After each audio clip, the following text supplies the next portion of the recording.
5 anyos ka bata lalaki. Kritikal human malumos sa swimming pool dito sa Carmen. Reports John Cator. XFM Police Report. Police Report.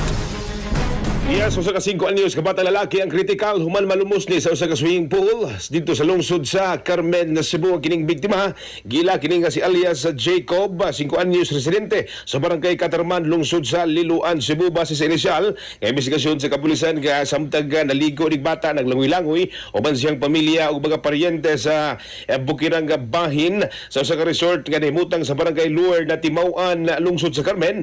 Dihang nahitabo ning insidente ala 1:20 sa hapon. Nagingon nga namatikda na laga na lumos na gining bata hinungdan nga gidali kini pagdala sa mga personel sa MDR Arimo kadto sa Danao District Hospital aron kini matabalan patungod sa kritikal nga kahimtang nining ka 5 anyos. Girefer na yun nga rin sa ospital sa Dakbayan sa Sugbo alang sa dugang pag-atiman. Panerosab ang investigasyon sa kapulisan kapahin sa pong insidente. Mga katropa, yung kalimot magtumarog sa Anton Vitamin C, ang alkaline nga Vitamin C. Alang sa kay usang Pilipino, para sa Pilipinas, sa inyong katropa, June Catorex, XFM News. XFM Report.